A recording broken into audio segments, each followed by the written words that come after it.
और सुना है प्यार की एक कहानी। देखो सुनो, एक कहानी सुनो पहले। देखो मान के चलो, देखो हम लोग का घर होता है, एक हम लोग के घर में डेली कूड़ा कचरा इकट्ठा हो जाता है। कुछ सुपरफिशियल लेवल पे होता है, कुछ बहुत डीप लेवल पे कचरा इकट्ठा होता है। ठीक, जो सुपरफिशियल लेवल वगैरह पे होता है तो उसके लिए क्या आती है, कचरा गाड़ियाँ आती हैं और वो हमारे कचरे को ले जाती हैं, एक पर्टिकुलर जगह पे पटक देती हैं। ठीक, यही होता है सदियों से। बोलो ठीक। कई कई बार ऐसा होता है कि जो कचरा गाड़ी होती है वो हमारे कचरे को गलती से ऐसी जगह पे पटक दे जहाँ पे उसे पटकना नहीं चाहिए था, जहाँ पे सफाई थी, और उस गलती की वजह से वो जो साफ जगह थी वहाँ पर भी अब कचरा हो गया, वहाँ पर भी कचरा फैल गया। ठीक, देखो लिम्फ कोई कचरा नहीं है, मैं बस एक एग्जाम्पल बता रहा हूँ। तो जो कचरा है वो है लिम्फ, जहाँ कचरा जा रहा है वो है लिम्फ नोड्स, और जो कचरा लेके जा रहे हैं वो है लिम्फ वेसल्स। समझ आई बात? कई कूड़े घर होते हैं, इसका मतलब हम लोग के घर का कचरा कई कूड़ेदानों में जा सकता है। समझ आई बात? देखो मैं फिर बोल रहा हूँ, जो लिम्फ होता है कोई कचरा नहीं होता, बस एक एग्जांपल दे रहा हूँ ताकि तुम लोग को समझ में आए। तो जब मैं तुम लोग को लिम्फ नोड पढ़ाऊंगा, इसका मतलब मैं तुम लोग को पढ़ा रहा हूँ कहाँ कहाँ पे कूड़ा डाला जा सकता है। जब मैं तुम लोग को लिम्फेटिक ड्रेनेज पढ़ाऊंगा तो मैं तुमको इन रास्तों के बारे में बताऊंगा, इन लिम्फ वेसल्स के बारे में, कि किस किस रास्ते के थ्रू ये कचरा यहाँ पर ले जा रही हैं। और वो स्पेशल केस भी देखेंगे जब कचरा सही जगह नहीं पड़ा, गलत जगह पड़ गया और वहाँ भी हमें कोई बीमारी हो गई। इतनी सी बात है, यही समझना है हमें लिम्फेटिक ड्रेनेज ऑफ ब्रेस्ट में। ठीक है, आओ समझते हैं। देखो सबसे पहले हम ये पढ़ते हैं कि जो लिम्फेटिक ड्रेनेज ऑफ ब्रेस्ट है वो हमारे लिए इतना इंपॉर्टेंट क्यों है। ठीक, क्योंकि जो ब्रेस्ट का कार्सिनोमा होता है, देखो knowledge of lymphatic drainage is of great significance to surgeons because carcinoma of breast spreads mostly through the lymphatics. जो ब्रेस्ट का कैंसर होता है ना, वो लिम्फ के थ्रू ये स्प्रेड करता है, इसीलिए इतना इंपॉर्टेंट है लिम्फेटिक ड्रेनेज ऑफ ब्रेस्ट। ठीक, अब हम लोग पढ़ेंगे लिम्फ नोड्स, जहां जहां कचरा जाता है, जहां जहां लिम्फ जाता है, उन जगहों के नाम पढ़ेंगे। ठीक, जगहों के नाम है axillary lymph nodes, internal mammary lymph nodes, supra clavicular lymph nodes, posterior intercostal lymph nodes और सिफेलिक या डेल्टोपेक्टोरल लिम्फ नोड्स। जैसा नाम है वैसी ही पोजीशन है। एक्सिलरी लिम्फ नोड्स की पोजीशन, चलो इसको छोड़ दो। इंटरनल मेमोरी लिम्फ नोड्स, ये देखो इंटरनल मेमोरी लिम्फ नोड्स ये हैं। सुप्रा क्लेविकुलर, क्लेविकल बनाओ उसके ऊपर सुप्रा क्लेविकुलर लिम्फ नोड्स। ठीक, यहां पे डेल्टॉइड मसल होती है, डेल्टोपेक्टोरल लिम्फ नोड्स ये रहे। अब जो एक्सिलरी लिम्फ नोड है ना भाई, अच्छा पोस्टीरियर इंटरकोस्टल लिम्फ नोड, जो हमारे इंटरकोस्टल मसल्स होती हैं वो बैक साइड में उनके होता है, इसलिए पोस्टीरियर इंटरकोस्टल लिम्फ नोड, नाम याद कर लेना। अब देखो जो एक्सिलरी लिम्फ नोड होता है ना, उसके कई टाइप होते हैं, एंटीरियर, पोस्टीरियर, सेंट्रल, लेटरल। ये देखो ये है एपिकल, सॉरी जो एक्सिलरी लिम्फ नोड होता है हाँ वो होता है एंटीरियर, पोस्टीरियर, सेंट्रल और लेटरल। ठीक, अब देखो मैं लिखना भूल गया, एक और होता है एपिकल। ठीक, ये देखो ये एपिकल लिम्फ नोड है, और यहां पर एक होता है लेटरल लिम्फ नोड, लेटरल। ये वाला कौन सा है? लेटरल। ये क्या है? लेटरल। ठीक, तो एक्सिलरी लिम्फ नोड 5 टाइप का होता है, anterior, posterior, central, lateral, apical. ये देखो ये एपिकल है, ये लेटरल है, ये सेंट्रल है, ये एंटीरियर है, ये पोस्टीरियर है। ठीक, तो ये हमने जान लिया वो जगहें जहां पे हमारा कचरा मतलब हमारा लिम्फ जाएगा। ठीक, अब जो मेन लिम्फ जो जाता है ना वो एक्सिलरी लिम्फ नोड में जाता है। ठीक, ज्यादातर जो लिम्फ होता है लगभग 75% वो जाता है एक्सिलरी लिम्फ नोड्स में, 20% जाता है लगभग इंटरनल मेमोरी लिम्फ नोड्स में। इनके बारे में बाद में पढ़ेंगे। अब हम लोगों ने क्या क्या पढ़ लिया जहां पे कचरा जाएगा, अब हम लोग पढ़ेंगे वो रास्ता जिनसे कचरा जाएगा, लिम्फेटिक्स। लिम्फेटिक्स में हम लोग पढ़ेंगे उन लिम्फ वेसल्स के बारे में जो कि ड्रेन कर रही हैं लिम्फ को, किससे? ब्रेस्ट से। तो वो 2 तरीके की हो सकती हैं, एक तो सुपरफिशियल लिम्फेटिक्स और एक डीप लिम्फेटिक्स। सिंपल सी बात है यार, ये ब्रेस्ट है तो जो सुपरफिशियल लिम्फ है जो उनको ड्रेन करेंगी वो सुपरफिशियल लिम्फ वेसल्स होंगी, और जो थोड़ी सी डीपर जो थोड़ा सा डीप में लिम्फ है जो उनको ड्रेन करेंगी वो होंगी डीपर लिम्फेटिक्स। सबसे पहले जो सुपरफिशियल लिम्फेटिक्स होती हैं वो स्किन ओवर द ब्रेस्ट, जो ब्रेस्ट की स्किन होती है उसको ड्रेन करती हैं, एक्सेप्ट, ये इंपॉर्टेंट पार्ट है कि एक्सेप्ट निप्पल और एरियोला, मतलब निप्पल और एरियोला वाले पार्ट को नहीं करेंगे ड्रेन। मान लो अगर ये ब्रेस्ट है, ये एरियोला है, ये निप्पल है, इस पार्ट को, इन दोनों पार्ट को ड्रेन नहीं करती हैं सुपरफिशियल लिम्फेटिक्स, बाकी पार्ट को करती हैं। ठीक, जो सुपरफिशियल लिम्फेटिक्स होती हैं of one side interact with of other side. ठीक, देखें ये एक इंपॉर्टेंट बात है कि जो एक साइड की वो होती हैं सुपरफिशियल लिम्फेटिक्स, वो दूसरे साइड की सुपरफिशियल लिम्फेटिक्स के साथ इंटरैक्ट करती हैं। ठीक, कॉन्सिक्वेंटली द यूनिलेटरल मैलिग्नेंसी में बिकम बाइलेटरल। इसका मतलब जो एक साइड में ब्रेस्ट का कैंसर है वो हो सकता है दूसरे साइड के ब्रेस्ट में पहुंच जाए। क्यों? क्योंकि ये जो सुपरफिशियल लिम्फेटिक्स हैं एक साइड के ब्रेस्ट की, वो दूसरे साइड के ब्रेस्ट के साथ इंटरैक्ट करती हैं, तो ये प्रॉब्लम हो सकती है। ठीक है, मैं फिर से लाइन रिपीट कर रहा हूं। The superficial lymphatics of breast of one side communicate with those of opposite side, consequently the unilateral malignancy में बिकम बाइलेटरल। ठीक, अब एक ज्ञान की बात समझो। देखो होता क्या है, जो निप्पल होता है, निप्पल के पीछे मतलब उसके पोस्टीरियर साइड एक प्लेक्सेस होता है लिम्फ वेसल्स का। देखो प्लेक्सेस का वर्ड तुम कहीं भी सुनो पूरे एनाटॉमी में, प्लेक्सेस का मतलब होता है गुच्छा। क्या मतलब होता है? गुच्छा। नर्व प्लेक्सेस नर्व का गुच्छा, वीनस प्लेक्सेस वेन्स का गुच्छा, आर्टेरियल प्लेक्सेस आर्टेरियो का गुच्छा।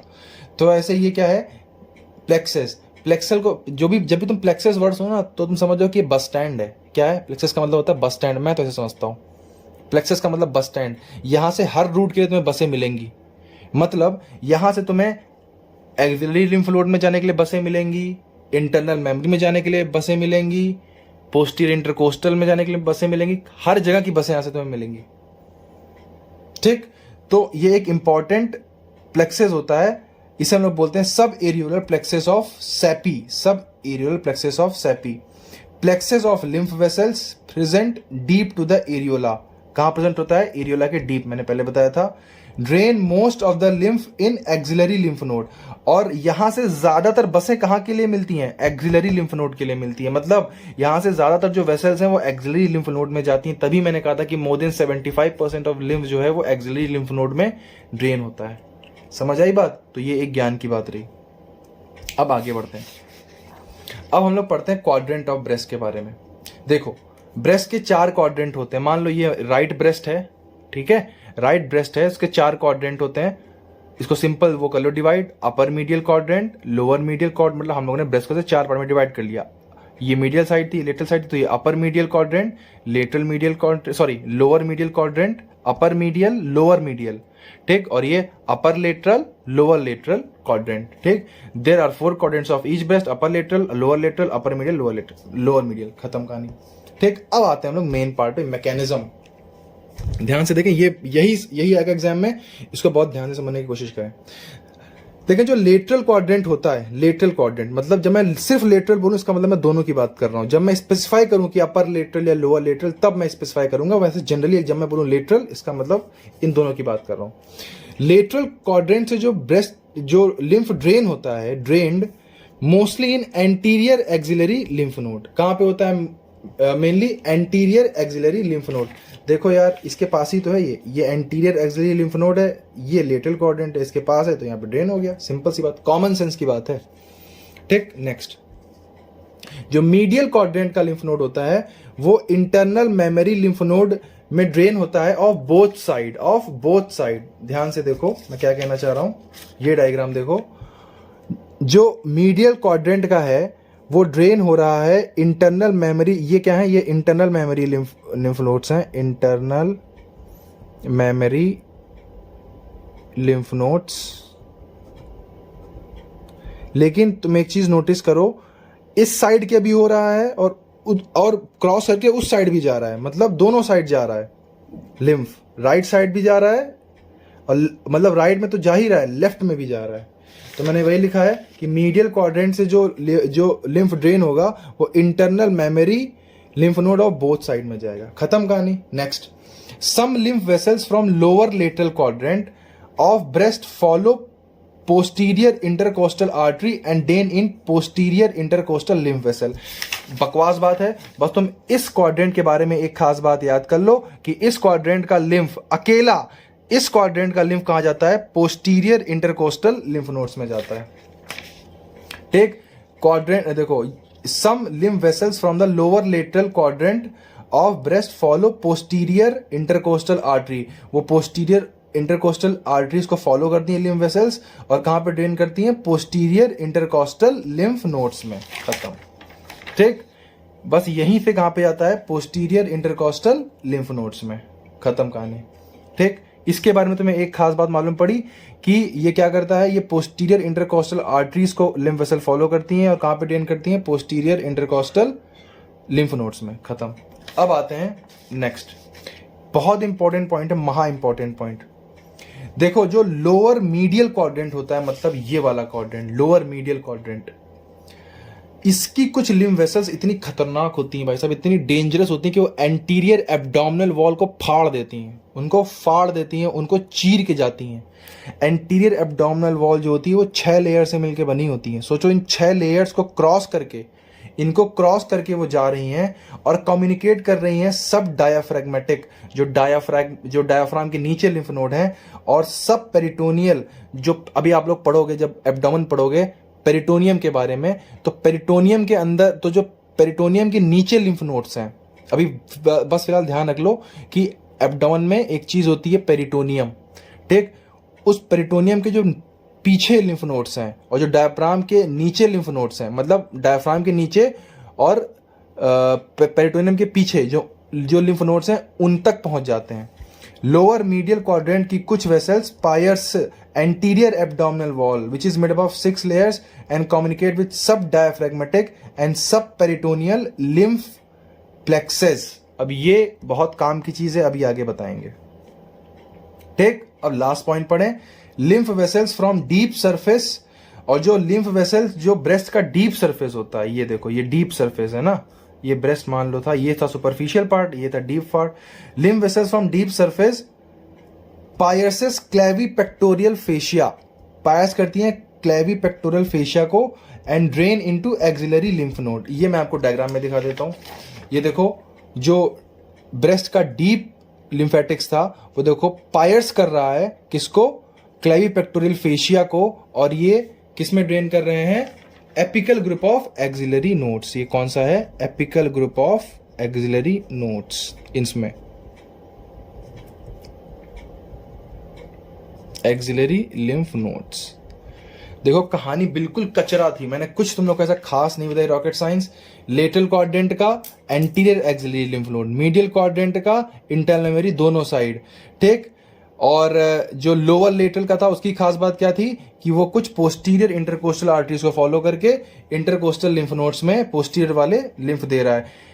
खास बात ये थी कि लोअर मीडियल यहां वाली कुछ lymph vessels anterior down wall को फाड़ के सब डायफ्रैग्मेटिक और सब पेरिटोनियल लिम्फ नोड्स में लिम्फ ड्रेन करती हैं। और ये लास्ट पॉइंट क्या था कि जो लिम्फ वेसल होती हैं डीप सरफेस से वो पायस कर देती हैं क्लेवी पेक्टोरियल फेशिया को, और किसमें ड्रेन करती हैं? Apical group of axillary lymph nodes. ये डायग्राम बना दोगे तो समझ जाएंगे वो लोग। ठीक, अब आते हैं ये डायग्राम। देखो, जो मैंने तुम लोग को बताया है पूरा का पूरा ये वही डायग्राम है, पूरा का पूरा ये वही डायग्राम है। ये अगर तुमने बना दिया तो टीचर मर रहा होता है वो ये डायग्राम देखने के लिए। अगर तुमने ये डायग्राम बना दिया, उसको घंटा फर्क नहीं पड़ेगा तुमने कुछ लिखा है कुछ नहीं लिखा है, वो तुमको नंबर दे देगा पास होने भर के। ठीक, जो मैंने बोला है वही सब इसमें लिखा है। देखो, अपर मीडियल से इंटरनल मेमोरी लिम्फ नोड दोनों साइड जा रहे हैं। ठीक, लोअर मीडियल से ये देखो पायर्स कर दी इसने एंटी एब्डोमिनल वॉल को, कहां चली गई? ये है सब डायफ्रैग्मेटिक वीनस प्लेक्स, सब डायफ्रैग्मेटिक लिम्फ प्लेक्सेस, सब डायफ्रैग्मेटिक लिम्फ प्लेक्सेस। ठीक, अब देखो लेटरल साइड के कहां जा रहे हैं? एक्सिलरी लिम्फ नोड्स में। ठीक, अब तुम कह रहे हो कि भैया ये क्या हो रहा है, यहां से यहां से, तो बेटा लिम्फ का ड्रेनेज चलता रहता है, समझ रहे हो? यहां से ये एक्सिलरी में जाएगा, कुछ यहां जाएगा, कुछ यहां जाएगा। तो विश्राम में ऐसे बना दो, तुम ऐसे बना दो, ऐसे जाओ बनाओ कि एक्सिलरी से जाएगा सेंट्रल में, फिर डेल्टो पेक्टोरल, फिर एपिकल में, लेकिन इसका कोई लॉजिक नहीं है। तो लिम्फ है, ड्रेन करता रहेगा लिम्फ नोड्स के थ्रू। ठीक, मेन ये फिगर है, ये इन लिम्फ नोड्स के नाम हैं। अब देखो यहां की कहानी समझो बेटा। मान लो जो lower medial, sorry, left medial, अरे क्या नाम था, हाँ लोअर मीडियल क्वाड्रेंट से जो एंटीरियर एब्डोमिनल वॉल को पायर्स करके लिम्फ यहाँ आया था वो सब डायफ्रेगमेटिक लिम्फ प्लेक्सस तक पहुंच गया। अब वहां से उसका माइग्रेशन होता है थ्रू सीलोम, जो सीलोम बॉडी कैविटीज होती हैं उसके थ्रू ये माइग्रेट करता है, इसे बोलते हैं ट्रांस सीलोमिक माइग्रेशन, और पहुंच जाता है कहां पर, ओवरी तक। सोचो अगर कैंसर हुआ ब्रेस्ट में तो वो कैंसर लिम्फ के थ्रू एंटीरियर एब्डोमिनल वॉल्स को पायर्स करके यहाँ सब डायफ्रेगमेटिक लिम्फ प्लेक्सस तक पहुंच के ट्रांससिलोमिक रीजन से माइग्रेट करते हुए कहां पहुंच गया, ओवरी में। क्या ये ट्यूमर ओवरी में बना था? नहीं, ये ओवरी में नहीं बना था, ये तो ब्रेस्ट का था, यहां पे तो आ गया, इसीलिए इसको हम लोग बोलते हैं सेकेंडरी ट्यूमर ऑफ ओवरी, या फिर क्या नाम है मां, क्रूकेनबर्ग ट्यूमर, क्रूकेनबर्ग ट्यूमर, ठीक, सेकेंडरी ट्यूमर ऑफ ओवरी। अच्छा, ये एक इंपॉर्टेंट पार्ट था, अगर तुम डायग्राम ये पूरा बना के आते हो तो इसमें कुछ है भी नहीं खास, समझ जाओगे। अब लास्ट आते हैं क्लिनिकल पे, जिसके बिना मन नहीं भरता, वो है ब्रेस्ट कार्सिनोमा। क्या क्या पॉइंट ध्यान रखने हैं, कहां से अराइज होता है, arises from lactiferous duct, cells of lactiferous duct. Common site क्या है, upper lateral quadrant, common site क्या है, अपर लेटरल क्वाड्रेंट, ये है common site for breast carcinoma. Important MCQ question. Symptom क्या है, बस तुम्हें सिम्टम ध्यान रखने हैं। पेनलेस हार्ड लंप होगा एक, ठीक। फिक्स्ड एंड इमोबाइल, जो ब्रेस्ट होंगे उनकी मोबिलिटी लगभग खत्म हो जाएगी, वो फिक्स हो जाएंगे अपनी जगह पे, ठीक। ऐसा क्यों होगा, ड्यू टू इनफिल्ट्रेशन, मतलब फाइबर, इनफिल्ट्रेशन का मतलब होता है फाइबर्स का डिपोजिशन हो जाना, due to infiltration of suspensory ligament, जो सस्पेंसरी लिगामेंट थे उनके अंदर इनफिल्ट्रेशन हो गया, ठीक। नेक्स्ट है रिट्रैक्शन ऑफ स्किन, जो स्किन है वो खिंच जाएगी, ब्रेस्ट की खिंची हुई, थनी हुई, बिल्कुल ऐसा लगेगा कि उसको किसी ने खींच के रखा है। Retraction of skin due to infiltration of suspensory ligament, वही क्योंकि उसमें फाइबर्स डिपॉजिट हो चुके हैं। Retraction of nipple due to fibrosis of lactiferous duct, जो लैक्टिफेरस डक्ट थे उनका फाइब्रोसिस हो गया। और एक होता है प्यूडी ऑरेंज अपीयरेंस, इसको सर्च करना गूगल पे, देखना बहुत ही घिनौनी इमेजेस आती हैं, ऐसा वर्ड बोलना नहीं चाहिए बट बहुत देखने में अजीब लगता है। प्यूडी ऑरेंज अपीयरेंस ड्यू टू, और ये होता क्यों है, due to obstruction of superficial lymphatics. MCQ में हम लोगों में आया था प्रॉफ में कि प्यूडी ऑरेंज अपीयरेंस का रीजन क्या होता है, due to obstruction of deep lymphatics या सुपरफिशियल, तो सुपरफिशियल लिम्फेटिक्स, ध्यान रखना। तो ब्रेस्ट कार्सिनोमा में 5 point, painless hard lump, breast become fixed and immobile, retraction of skin due to infiltration of suspensory ligament, retraction of nipple, pudgy orange appearance due to obstruction of superficial lymphatics. Thank you. This was all about lymphatic drainage of breast with its clinical.